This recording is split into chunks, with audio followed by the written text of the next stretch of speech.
house, man. You know me, how I'm rockin', man, I gotta keep my shit in order. Tryna cop that house, man, the one to sit up on the water. You know me, how I'm rockin', man, I gotta keep my shit in order. Tryna cop that house, man, the one to sit up on the water. You know how I'm rockin', man, I gotta keep my shit in order. Tryna Respect to another day of people. Hit that thumbs up button and bang on my bell for me and subscribe to my channel. Do you like Minister Society? If you don't like Minister Society, I think you got to be crazy. Now, people that don't even watch hood and crime movies, I think they even like this here movie. This here movie, man, is a classic. When they first came out with this movie, I had to watch this movie at least about 200 times within a month. I'm not even lying, I'm not joking, bro. When this movie came out, I couldn't understand it. Now I got this video for y'all off in the cut.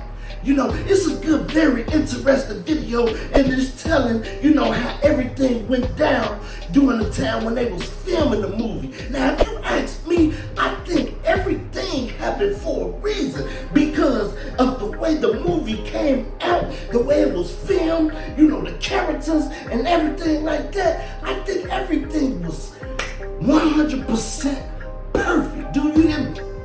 Like, for real, they had Tupac, he was gonna be playing Sharif, which was the Muslim, you know, and then I had heard that Tupac, he was gonna be playing O-Dog, you know, but now I'm getting the truth. Now, since I see this video right here, I'm finna let y'all check it out, and, you know, I finally got to meet Alan and Albert, okay? Now, Alan is the younger brother, and Albert is the older brother.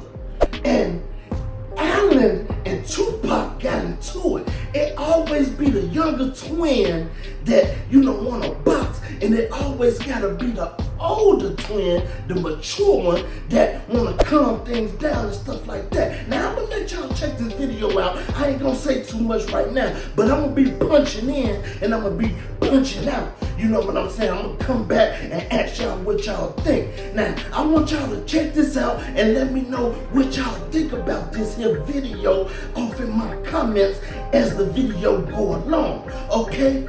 Yes, sir. Check it out. It's August 11th, 1991. Tupac is in Los Angeles on the set of his first music video as a solo artist for his song, Trapped, which is a single from his first album, Tupacalypse Now. To direct his video, he hired two brothers, Alan and Albert Hughes. He liked some of their previous work and hired them on the spot when he first met Alan at a Waffle House. Two hungry, young, talented directors teamed up with Tupac, finished their first successful video shoot. Tupac appreciated their talent and hired them for his next video, Brenda's Got a Baby, which transcended his career, legitimizing him as a young rapper with a message. He hired them again for his third single, If My Homies Call. It was around this time their relationship started having a little friction. Tupac was dealing with a lot of negative press from the media about his lyrics and was even being blamed for violence at theaters showing his movies, on top of dealing with PTSD from being beaten by Oakland PD, which he was actually suing for the assault. So it was clear to everyone Tupac was stressed more than usual. From the Hughes brothers' viewpoint, they felt Tupac was becoming erratic, not focusing on simple tasks like usual, and he would delay scenes unnecessarily. Even at one point, Alan and Tupac almost got into a fight. Luckily, cooler heads prevailed, and the video was completed. Tupac went back to finishing the movie he was working on called Poetic Justice, with his co-lead, Janet Jackson. With the Hughes brothers now having a legit resume, they wanted to focus on their true passion, which was directing their own movie. So they pitched one of their first scripts called Menace to Society. Unfortunately, the studio refused to greenlight their project unless they could get a platinum-selling rap artist to sign on. So the brothers reached out to Tupac, who told them he recently made a commitment to John Singleton that he would only take lead roles in his films. However, he will help them out by signing on as a supporting character to their film. Though Tupac wasn't quite yet a platinum-selling artist in '92, he was already considered a young star, so the studio greenlit the film. Tupac then reached out to one of his best friends since kids in school, Jada Pinkett, told her she should come audition for the co-lead role in the movie. While the Hughes brothers were hosting auditions to go along with their lead character, Tyron Turner, Jada took Tupac's offer and arrived for an audition. After the reading, everyone on set, including the lead, Tyron, knew she was the one. She was beautiful and knew how to create chemistry with just her eyes. Everyone on set was mesmerized. Pretty quickly, the Hughes brothers casted their movie.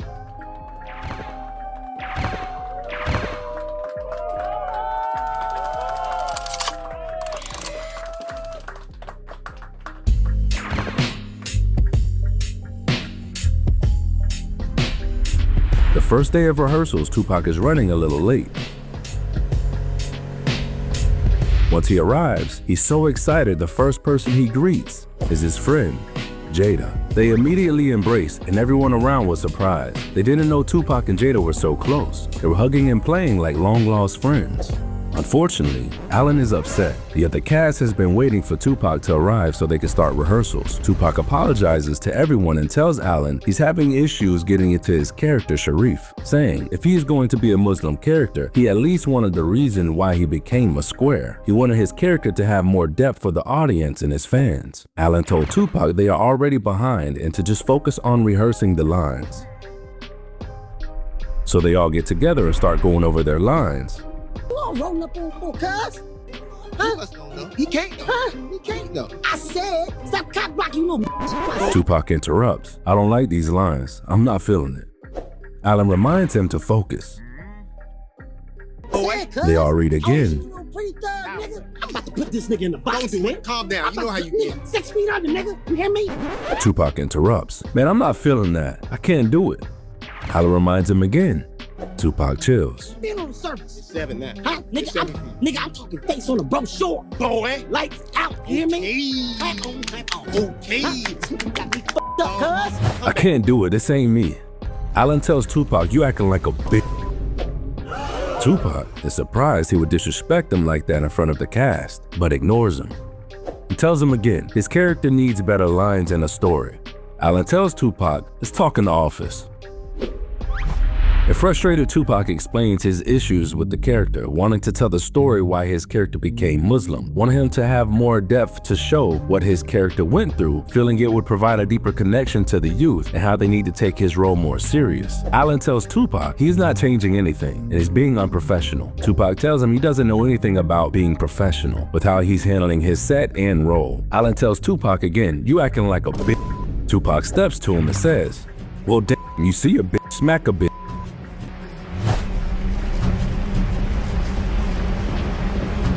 Luckily again, cooler heads prevail. They both gather themselves and Tupac tells him to call his manager and storms out. Jada, unsure of what happened, catches up with Tupac and tells him she's not doing the movie if he isn't. She has his back. Tupac told her, no, you do the movie. It's a great opportunity for your career. And he convinces her to stay. Alan makes a few attempts to call Tupac, who just tells him to speak with his manager. So instead, they decided to let go of Tupac and recast his role, hiring an unknown actor at the time to play Sharif instead. The movie was wrapped up with filming being completed in 3 weeks. Now you see, Alan was just off the chain. The older brother, he was just in his own lane. Alan, he was just jumping out of his body with Tupac. Now you know everybody knew Tupac. Everybody know how Tupac was. You know what I'm talking about. Alan, man, you was just out your body the whole time. You know, and I say, like I say, man, when you got these twins, it always be the younger twin. Think about it. Think about what I'm saying. Think about your twin friends or somebody that's some twins that you know. It always be the younger twin that be jumping out of his body and doing crazy stuff. You know what I mean? And then the older twin has to have him to calm down, like, you know, woo, woo, woo, woo, woo. You know what I'm saying? It always be like that.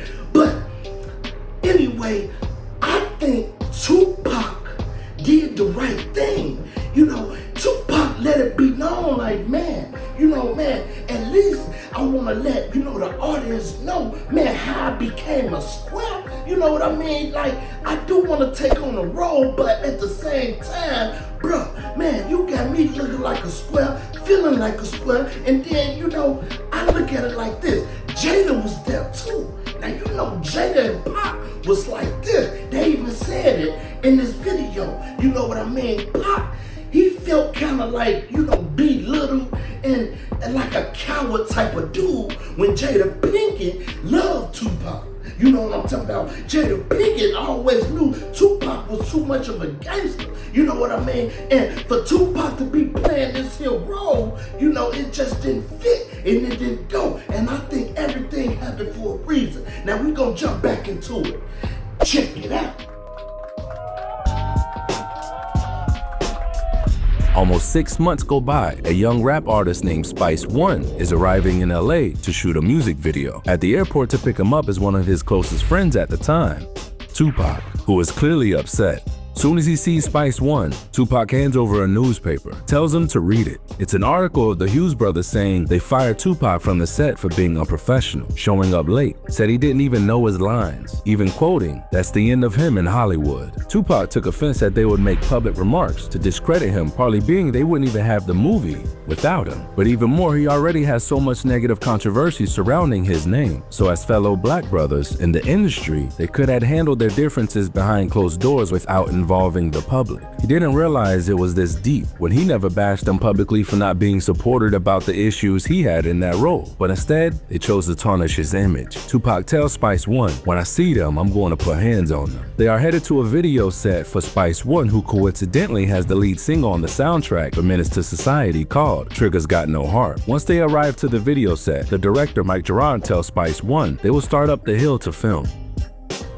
By surprise, the Hughes brothers pull up to the set with their friend Ryan, who plays Stacy in the movie. They wanted to check out the video set to see how it's going. They pull up in to park. All of a sudden, Tupac jumps in front of the car and tells them, "Both of y'all get out the car, we about to box." They are first confused. Is he serious? He wants to fight both of us? They all get out of the car. Alan steps up again and tells Tupac to stop acting like a bitch. Tupac mentions how he tarnished his name in the article, and since they know so much about the streets, let's handle this in the streets. A small crowd mixed with Tupac's friends and some rolling 40s Crips start to surround them. Scared, Albert remembers each video set has a designated cop. While his brother Alan and Tupac are distracted arguing, he decided to sneak away to find the cop for help. He panics and runs away. Still arguing, Alan tells Tupac again he's a bitch, then turns his back to walk away. Tupac had enough. He rushes up and punches Alan in the face. Now, it's a full-on fight.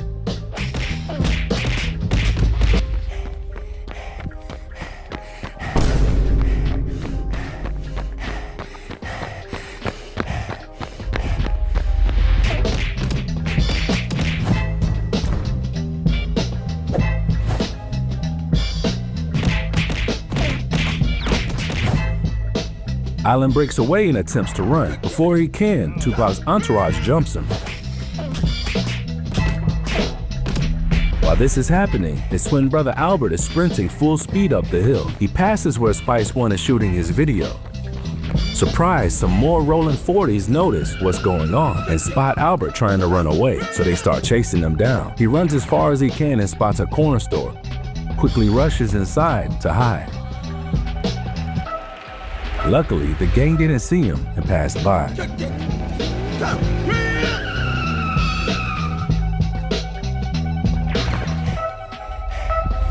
Meanwhile, Alan finally breaks free from getting jumped. Though bloodied, he's now trying to run away up the hill. In the distance, Spice One now spots a bloody man coming towards him. They can tell his boys are chasing him. He decides to join in on the fight until he notices it's Alan Hughes, the director. He steps in and tells everyone to let him go. That's enough, so they back off. Tupac felt he got his revenge, feeling at least they'll think twice now about dissing him to the public, except he finds out he has a warrant out for his arrest. The Hughes brothers filed a criminal lawsuit against him for assault and want him to suffer consequences in jail.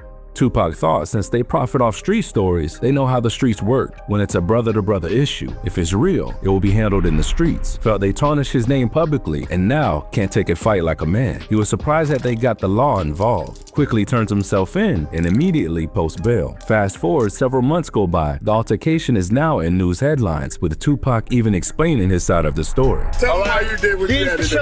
Punk. slump, you know what I'm saying? dissing the Hughes brothers in several interviews. In a roundabout punk snitch way. I was a menace to the Hughes brothers, and it ain't over. I still got more than talking about. I went and everything. They got the deal because of your boy. You know, they was my niggas that used to do all these videos for me. They was the niggas that was talking that you should help your black brothers, and I helped they punk ass. You understand me? And thought I was gonna choose a career before I choose my principles, my manhood. I refuse to play parts that don't exist. Then I leave, they fire me over the air on TV. I ain't sweat them the whole while they was filming the movie, even though I was in LA the whole time. As soon as the movie was wrapped though, I met the motherfuckers with the Spice One video for Trigger Got No Heart. I said, both y'all niggas get out the car, we about to box. His brother, his twin brother got out and started running. That's on my mama. He ran. Twins. Now y'all see what I'm saying? I believe that Tupac, he probably thought that he was gonna be able to get the Hughes brothers to, you know, man, kind of listen to him, you know, because they was cool before, you know, and I believe the Hughes brothers kind of switched up on Pac, you know what I mean, just because they had Jada Pinkett in the movie, you know, on set, and they know how good she look, and you know how some dudes act around females and stuff when females around, yeah, they start changing up, and they want to be like a big man or a big muscle man, and they try to just belittle you, you know, that's how most people is. I'm talking about men and women like that. So I believe that Pop just was like, man, you know, like, man, they ain't gonna listen to me, you know what I'm saying? Like, man, I don't feel. And then Jada was looking like, oh man, damn, Pop, you a split, like, you know what I mean? So I believe Pop just felt kind of embarrassed because he couldn't get through and switch it up, you know, just a little bit. I don't think that Pop was trying to control their whole movie or nothing like that. I don't think he was trying to, you know, be the boss or the leader of the movie. You know what I'm talking about? And, you know, Pop attitude, like they said, he was facing a lot of PTSD and, you know, depression and all kind of other things, you know, during that moment, you know, and, you know, it just didn't turn out right because I look at it like this. You know, the Hughes brothers, I believe they some good dudes. They know how to film some good movies. They know how to direct some good movies. They got some good projects out there, you know, and Pop do too. You know, I believe Sharif was the perfect person they could have had to act in this movie and to play this character of the Muslim. Now, I need y'all to jump down off of my comments and let me know what y'all think. Now, we gonna get back to the video. This might be the last part, you know what I'm talking about. I just wanna let y'all, you know, see this part, and I wanna hear what y'all think, what y'all got to say about, you know, the whole situation, what happened that day, what happened in this video. Let me hear what y'all got to say, you know, about the part when Pop them, they got the boxing, and when, you know, the brother, he got the running and, you know, trying to go get the police and stuff. Man, jump down in the comments. I need to hear what y'all got to say about this, because I got a lot to say about this. You know what I'm talking about? We gon' bring it back one more time. You know, I'm gonna close it up, but first, I'm gonna let y'all see this other scene. Check it out. It's all true. And then I think one of them said, oh, you know, that's it for him in Hollywood. Yeah. And then even in my most angriest moments, I didn't wish for them to never make another movie. You know, I mean, to me, they're comrades in the business. I went to see the movie like 8 times, and they fired me from their movie. But I wanted to support them. You know, it wasn't that deep to me, you know, but to Luke Cowards, it's that deep. So to me, I'm gonna make it that deep. Everybody's out there talking about black people unite, get together. And how could you do that to me? How could you? All I was doing was talking, you know, saying I didn't understand this role. And I said, we can be Hollywood brothers and we can be real brothers. And if you want to take this the Hollywood way, it's cool. All right, you got me. I can't do your movie. But if you want to take this the brother way, I can see you on the streets. And if you're making movies about brothers from the streets, you reap what you sow. Then they try to blackball me. Like, I was over. After we fought, I was like, fine, it's done. You know, they fired me. I feel like I've redeemed myself. We all even, but then they started pressing charges and talking all After that some more madness time on passes, it's now trial day. The Hughes brothers arrive at the courthouse with a few Nation of Islam members for security. Right after, Tupac arrives, upset at this whole ordeal, listening to some of his new songs he just recorded, blasting his music in his headphones. He's with his brother Mopreme and a not-so-known lawyer at the time named Johnny Cochran. When Tupac walks in, he decides to sit separate from his group, choosing to sit in the front of the courtroom so he can stare down the Hughes brothers while they wait for the case to be called. They all are told their court venue has changed to a different location on site, given directions to it, so they make their way to the exit. Tupac gets out before everyone. He's clearly upset, feeling the Hughes brothers are making a spectacle with Islam security, and when he finally sees them, he clowns them for protecting the Hughes brothers. Next, the Hughes brothers appear, and while passing, call him a little bit.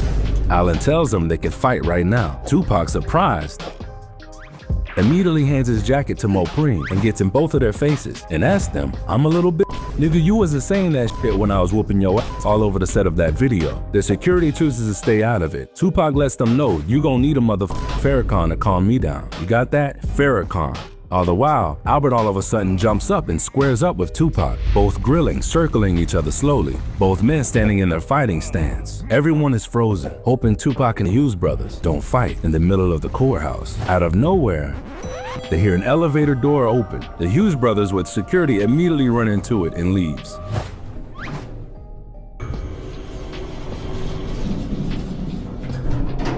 Due to the commotion, two officers arrive. Tupac smiles and says, "Officers, I'm so glad you arrived. These men were trying to attack me. Can you believe that?" The officers ask if he needs to be escorted. Tupac says, "I have full confidence in the law's ability to handle this situation." He turns down their offer and heads out. Once the case was called, the Hughes brothers' attorney pleaded to the judge about how Tupac is a violent criminal that assaulted them, even showing pictures of all his injuries from their fight. In the end, the judge sided with the Hughes brothers. They wanted to get Tupac convicted for max charges and wouldn't let up. Tupac decided to plead guilty and was sentenced to 15 days in jail and 30 months probation. In the end, as they all matured, both parties involved regretted how their egos and pride got the best of them, with Tupac stating in an interview and article that he apologizes to the Hughes brothers. Even though he felt disrespected, he hopes they can work together in the future. Even the Hughes brothers, in most of their interviews online, have wished that they handled it differently. I want to pay respect to him and his mother, his family, you know. I love Tupac, you know. And when I saw a year ago, it was only a year ago, I saw the Tabitha Soren MTV